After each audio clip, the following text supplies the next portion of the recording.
شہر جس نے اپنے پھول گم کر دیے، انتظار حسین۔ پھول بھی تو کلچر کا حصہ ہیں۔ ہم نے کہا کہ بے شک ہیں، جو اس حقیقت سے انکار کرے وہ کافر۔ تو پھر آپ کو یہ بھی معلوم ہونا چاہیے کہ اس شہر میں پھول بہت کم ہو گئے ہیں۔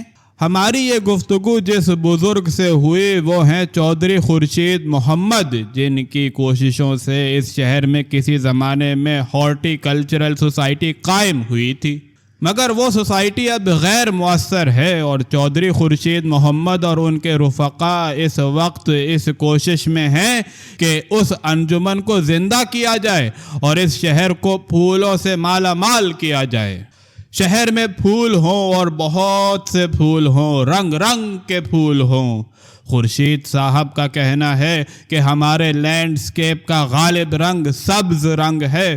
رنگ رنگ کے پھول ہونے چاہیے کہ اس لینڈسکیپ میں ایک تنوع اور پہنائی پیدا ہو، مگر ہمارے یہاں پھولوں کی اقسام کم ہیں۔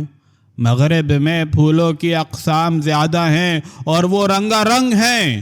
ان سے مستعار لے کر ہم اپنے لینڈسکیپ میں گہرائی اور گہرائی پیدا کر سکتے ہیں۔ ہم نے عرض کیا کہ چودھری صاحب گستاخی معاف، مغرب کے پھول فقط رنگ ہوتے ہیں، خوشبو تو ان میں ہوتی ہی نہیں۔ خورشید صاحب نے ہمیں سمجھایا کہ اصل میں مشرق میں گرمی زیادہ پڑتی ہے، اس لیے یہاں پھول رات کو کھلتے ہیں، اس لیے ان میں مہک ہوتی ہے۔ مغرب میں جہاں سردی پڑتی ہے پھول دن میں کھلتے ہیں، دن میں کھلنے کی وجہ سے ان میں رنگ بہت ہوتا ہے، خوشبو پیدا نہیں ہو پاتی۔ خورشید صاحب یہ بھی کہتے ہیں کہ گلاب مشرق کے علاقوں کی دین ہے۔ گلاب کا علاقہ تبت سے شروع ہوتا ہے اور کوہ قاف تک جاتا ہے۔ اس پورے منطقے میں 125 اقسام کے گلاب پائے جاتے ہیں۔ مغرب والوں نے جہاں سے گلاب لیا اور ان مختلف اقسام کے میل سے نئی نئی اقسام پیدا کی۔ اس طرح گلاب کی اس وقت 20,000 اقسام پائی جاتی ہیں۔ اب جب کہ 20,000 طرح کے گلاب دنیا میں موجود ہیں اور رنگ رنگ کے پھول دیس دیس میں پھولے ہوئے ہیں، تو ہم گنے چنے پھولوں پر کیوں قناعت کیے رہیں؟ کیوں نہ ہر طرح کا پھول دیس دیس سے منگایا جائے اور اپنے شہروں کو گلزار بنا دیا جائے؟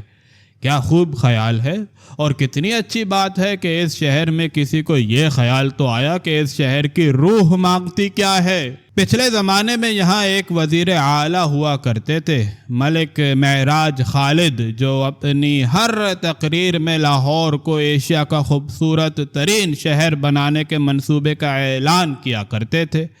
یہ اعلان ہوتا رہا اور شہر کی شکل خراب سے خراب تر ہوتی چلی گئی۔ اس شہر کے ساتھ خرابی کی ایک صورت یہ رہی ہے کہ ارباب شہر کے یہاں شہر کا جو نیا تصور ابھرا اس میں سے سبزہ و گل خارج تھے، بس سڑکیں چوڑی کرنے پر زور تھا۔ بے شک اس کی خاطر شہر کے سارے درخت کٹ جائیں۔ اب اس شہر میں ایک شخص ہے جو یہ کہتا ہے کہ اس شہر کی بڑی ضرورت پھول ہیں، اس ضرورت کو پورا کرو تب اس شہر کی کوئی صورت نکلے گی اور حسن نکھرے گا۔